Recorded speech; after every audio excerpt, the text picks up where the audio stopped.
Salut les cathos, j'espère que vous allez bien, heureux de vous retrouver pour une nouvelle vidéo. Aujourd'hui les cathos, nous continuons notre petite étude sur Jean le Baptiste et nous allons nous intéresser en Matthieu 3, verset 7. Nous allons commencer. Voyons des pharisiens et des sadducéens venir en grand nombre à ce baptême, il leur dit: engeance de vipères, qui vous a appris à fuir la colère qui vient? Produisez donc un fruit qui exprime votre conversion. Et n'allez pas dire en vous-même: nous avons Abraham pour père. Car je vous le dis, avec les pierres que voici, Dieu peut faire surgir des enfants à Abraham. Voilà les cathos. Dans ce passage, nous voyons beaucoup de personnes juives ou d'autres personnes qui approchent pour se faire baptiser par Jean le Baptiste. Ces personnes approchent avec une honnêteté et un esprit de conversion pour ce baptême. Ces gens s'approchent pour leur conversion, pour se détourner des personnes qu'ils étaient. Et nous voyons, comme nous l'avons lu, voyons des pharisiens et des sadducéens venir en grand nombre à ce baptême. Jean le Baptiste, en quelque sorte, nous le voyons un peu, il se fâche. Et il leur dit: engeance de vipères, qui vous a appris à fuir la colère qui vient? Qui vous a appris à fuir la colère qui vient? Produisez donc un fruit qui exprime votre conversion.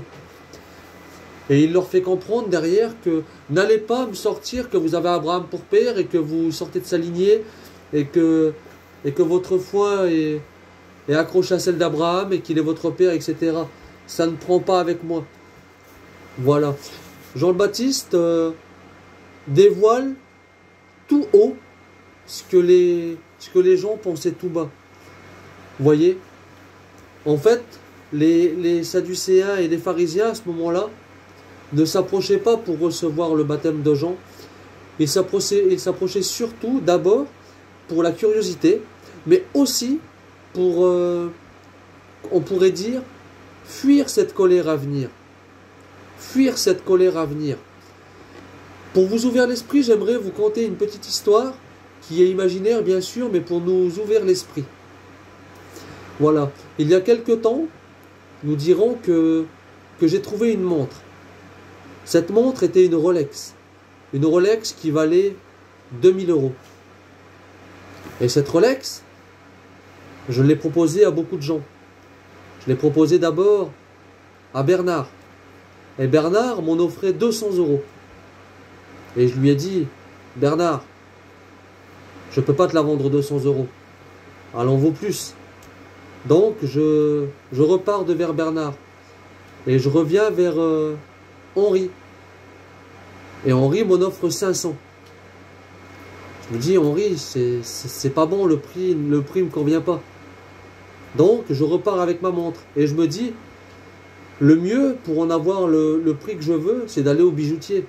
Le bijoutier sait, lui, qu'elle vaut 2000, et il va bien m'en offrir une bonne somme pour que lui, derrière, fait sa marge. Je vais voir le bijoutier, et le bijoutier, lui, en regardant la montre, il me regarde et me dit: ce n'est pas une vraie Rolex. Elle ne vaut pas un clou.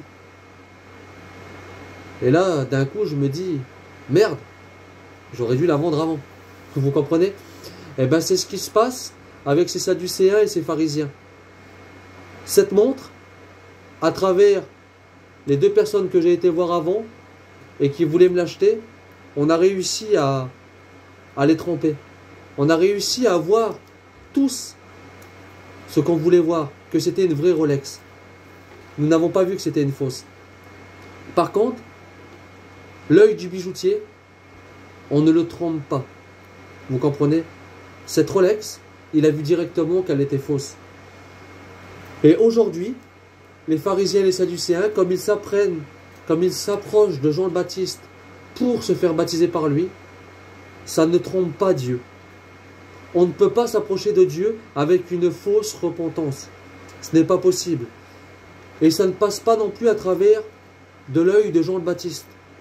Jean le Baptiste qui leur déclara: race de vipères, qui vous a appris à fuir la colère à venir? Est-ce que vous pensez que Dieu ne voit pas le petit jeu que vous faites? Est-ce que vous pensez, moi, oui, je vais vous baptiser? Peut-être. Peut-être que moi, je vais me laisser avoir. Mais Dieu, est-ce que vous pensez dire à Dieu que vous vous repentez alors que c'est faux? Alors que vous ne cherchez seulement à fuir la colère à venir? Vous comprenez? On ne peut pas fuir la colère de Dieu avec une fausse repentance. La repentance doit venir d'un cœur sincère et honnête. Et ces pharisiens et ces sadducéens s'approchaient avec un cœur égoïste en essayant simplement de fuir la colère de Dieu. Regardez les cathos, un passage que l'on trouve dans le livre de Samuel au chapitre 16, verset 7. Mais Yahvé dit à Samuel, ne considère pas son apparence ni la hauteur de sa taille, car je l'ai écarté. Les vues de Dieu ne sont pas comme les vues de l'homme, car l'homme regarde avec l'apparence, mais Yahvé regarde au cœur. Vous comprenez? Nous regardons avec des formes humaines, des yeux humains, comme nous avons regardé cette montre. Le bijoutier a déjà un tout autre œil pour regarder la montre, et c'est pour ça qu'il peut le discerner qu'elle est fausse. Eh bien Dieu c'est pareil. Dieu ne regarde pas par la hauteur de l'homme ou par ce qu'il est. Il regarde au cœur et voit directement ce que l'on est. Et c'est pour ça que Jean le Baptiste agresse aussitôt ces hommes qui viennent et qui essaient de fuir la colère de Dieu. Pas que Jean le Baptiste ne veut pas qu'ils viennent, mais qu'il veut qu'ils se repentent réellement. C'est pour ça qu'il leur dira automatiquement, ne dites pas que vous avez Abraham pour père. Tout le monde le sait, mais c'est pas ça qui fait de vous d'homme juste. Abraham, lui, était juste, mais vous, vous ne l'êtes pas. Et Jésus nous confirmera ça par la suite. Et regardez comment Jésus nous décrit ces pharisiens, ces hommes qui étaient approchés du baptême de Jean-Baptiste. Ça se trouve en Marc, chapitre 7, verset 1. Les pharisiens et quelques scribes étaient venus de Jérusalem. Ils se réunissent autour de Jésus et voient quelques-uns de ses disciples prendre leur repas avec des mains impures, c'est-à-dire non lavées. Les pharisiens, en effet, comme tous les juifs, se lavent toujours soigneusement les mains avant de manger, fidèles à la tradition des anciens. Et au retour du marché, ils ne mangent pas avant de s'être aspergés d'eau. Et ils sont attachés encore plus aux traditions, à beaucoup d'autres pratiques, lavage de coupe, de cruches et de plats. Alors les pharisiens et les scribes demandent à Jésus, « Pourquoi tes disciples ne suivent-ils pas la tradition des anciens?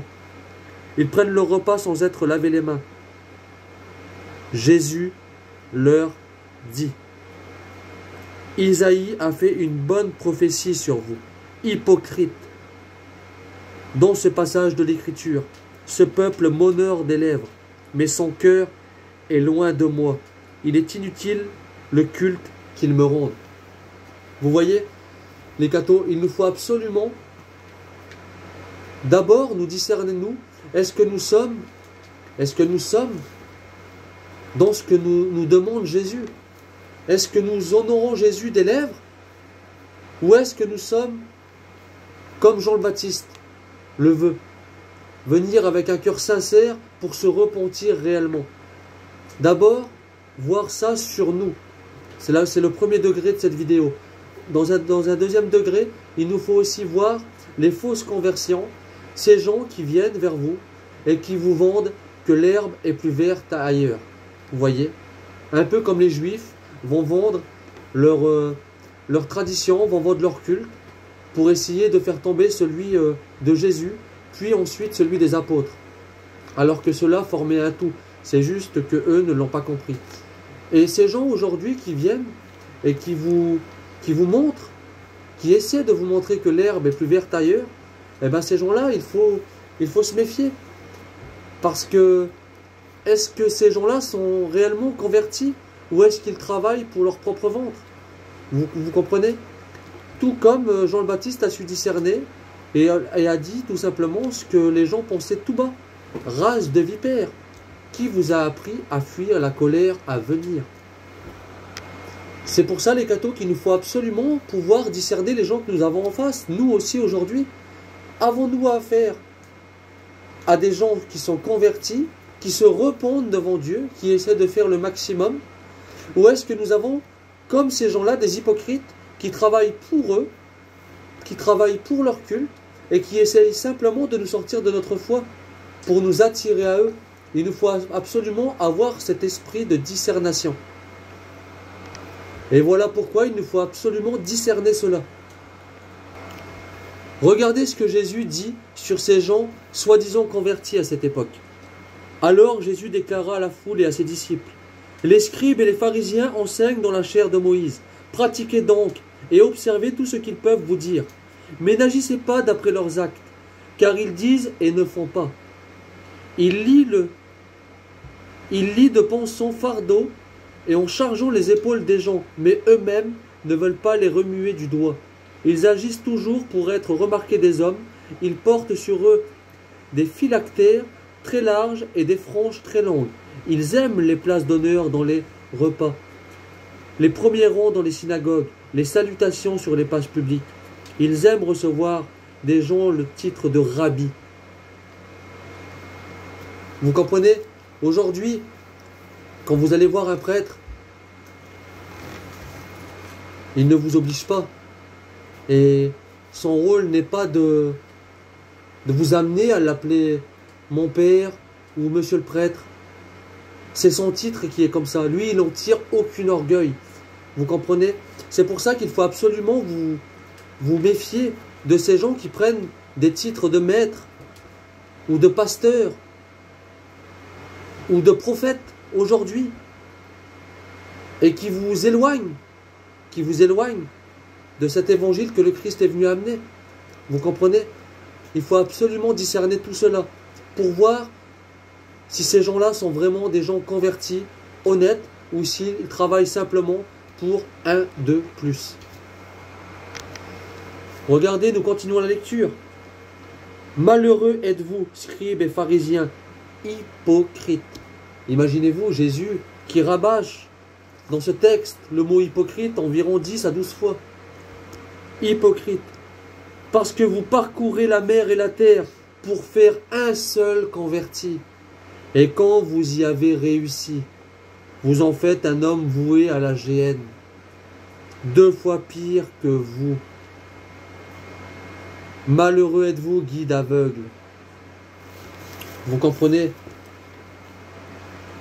Aujourd'hui, tous ces gens qui veulent vous faire sortir de l'église catholique, parce qu'ils vous promettent que l'herbe est plus verte ailleurs, que l'église catholique a tort, etc. Et je vous en passe. Il faut aussi réfléchir s'ils ne veulent pas simplement faire comme ces gens que Jésus insulte d'hypocrites. Ils veulent peut-être simplement un de plus.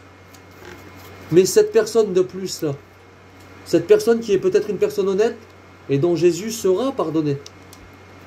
Mais si on amène une personne à suivre les mêmes coutumes que nous, des coutumes hypocrites, et qu'on le détourne du message de Dieu,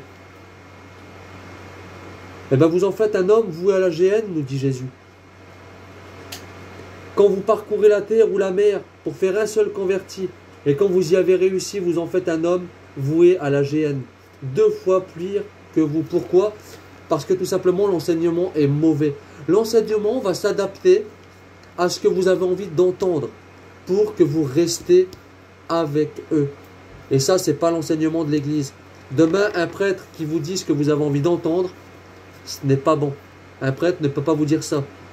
Un prêtre va vous remettre toujours dans l'évangile du Christ, dans la vérité. C'est son job, c'est son métier. Il est là pour ça, il se dévoue pour ça. Un prêtre, demain, dans l'église catholique, n'est pas là pour te garder. Tu ne lui appartiens pas. Tu fais ce que tu veux. Il te dit la vérité, il te dit quoi suivre. Tu le veux ou tu le veux pas. Mais il ne va jamais s'adapter à ce que toi, tu as envie d'entendre. Tu comprends? Jean le Baptiste, lui, a su discerner ces gens qui venaient à son baptême et qui ne voulaient pas se repentir. Ces gens qui ne voulaient pas se convertir, en fait. Ils avaient simplement envie de fuir la crainte de Dieu, fuir ce qui allait venir, le jugement à venir, mais dans tous les cas, ils ne voulaient pas se convertir. Et pour continuer, nous allons en Matthieu 7, verset 15. Méfiez-vous des faux prophètes qui viennent à vous déguiser en brebis. Mais au-dedans, ce sont des loups voraces. Vous comprenez? Voraces, pourquoi? Parce qu'ils vont vous manger le cerveau. Ils vont vous manger le cerveau pour vous endoctriner et vous garder à eux, comme si que vous leur appartenez. Vous comprenez? On n'appartient qu'à Dieu et Dieu seul, pour la personne de bonne volonté qui veut se laisser aller à lui. Mais en aucun cas nous n'appartenons à quelqu'un.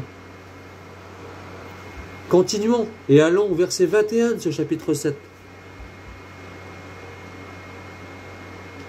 Ce jour-là, beaucoup me diront, Seigneur, Seigneur, n'est-ce pas en ton nom que nous avons prophétisé? En ton nom que nous avons chassé les démons? En ton nom que nous avons fait beaucoup de miracles? Alors je leur déclarerai, je ne vous ai jamais connu. Écartez-vous de moi, vous qui faites le mal. Vous comprenez? Cela nous résume vraiment dans l'état d'esprit que ces gens venaient au baptême de Jean le Baptiste. C'est pour ça que Jean le Baptiste n'a eu aucun scrupule à leur dire « Race de vipères, qui vous a appris à fuir la colère à venir?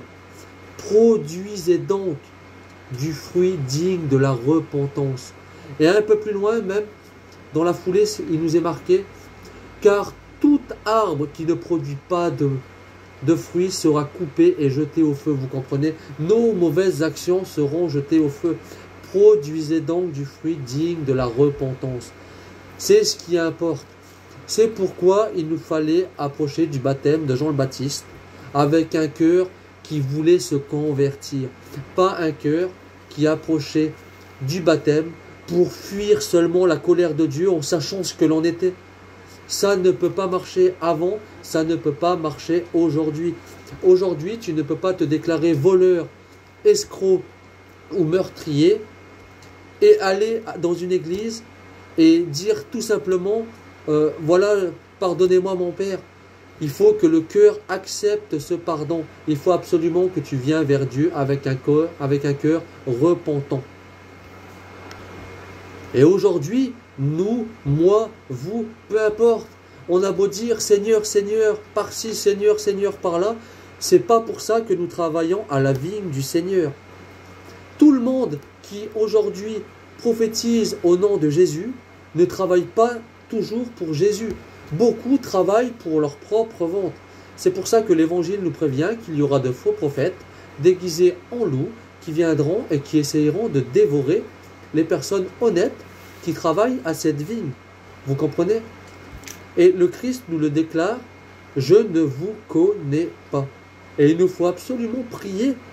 Prier pour nous, pour nos frères, que nous faisions partie de ces gens que le Christ connaît. Il faut absolument nous détourner du mal. Il faut absolument, nous aussi, avoir un cœur repentant, approcher du Christ et nous éloigner absolument de ce mot que le Christ répète toujours, hypocrite. Nous devons être tout l'inverse. Voilà, et je vous lis un dernier texte dans une épître de Saint Paul, aux Philippiens, chapitre 3, verset 2. Prenez garde à ces chiens, à ces mauvais ouvriers, avec leur fausse circoncision. Car la vraie circoncision, c'est nous qui l'avons reçue. Nous qui adorons Dieu selon son esprit. Nous qui mettons notre orgueil dans le Christ Jésus et qui ne plaçons pas notre confiance dans les valeurs charnelles. J'aurais pourtant moi aussi des raisons de placer ma confiance dans les valeurs charnelles. Si quelqu'un pense avoir des raisons de le faire, moi, j'en ai bien davantage. Vous comprenez? Jean le Baptiste, Saint Paul, excusez-moi, Saint Paul nous dit de nous méfier, de prendre garde à ces chiens, à ces mauvais ouvriers qui essayent de nous détourner de l'évangile du Christ. Vous comprenez? Car la vraie circoncision, c'est nous qui l'avons reçue.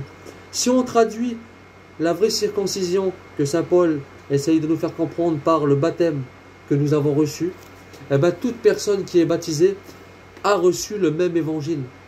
Vous comprenez? Le même évangile que Saint Paul nous déclarera que même si lui vient changer quelque chose ou un ange du ciel, qu'il soit anathème. Aujourd'hui, nous sommes catholiques. Pourquoi? Parce que nous pensons aujourd'hui que la doctrine catholique est la meilleure de cette terre. Vous comprenez? C'est pour ça qu'aujourd'hui nous sommes catholiques. Parce que nous pensons, chacun dans notre foi, qu'elle est cohérente avec ce qu'elle annonce. Et à travers tous les écrits qu'elle a, du début de l'Église, à travers les pères de l'Église, suivi des papes, etc., des docteurs de l'Église, jusqu'à aujourd'hui, cela est cohérent sur 2000 ans. Et il faut absolument que vous ne vous laissez pas détourner de l'évangile que le Christ est venu annoncer il y a 2000 ans par des gens qui viennent et qui vont vous sortir un verset biblique et que sur un verset biblique vont vous contrer une vidéo par exemple qui peut durer une vingtaine de minutes. Vous comprenez? Cela n'est pas logique et sachez qu'il y a toujours une explication. Quand vous vous faites bouleverser par un verset biblique qu'une personne peut vous amener, n'hésitez pas à aller demander à un frère s'il a la réponse. Sinon, allez à l'église, allez vers un prêtre, vous aurez votre réponse. Ne vous laissez pas détourner de l'évangile du Christ qu'il est venu et qui a laissé à son église, l'église catholique. Voilà, j'espère que cette vidéo vous a plu. Et n'oubliez pas les cathos que si une Rolex une fausse Rolex ne peut pas passer à travers de l'œil du bijoutier, sachez qu'une fausse conversion ou un cœur qui n'est pas honnête ne peut pas traverser l'œil de Dieu. Dieu sait tout, Dieu scrute les cœurs et Dieu nous connaît mieux que nous nous connaissons. Voilà, que Dieu vous bénisse et à plus les cathos.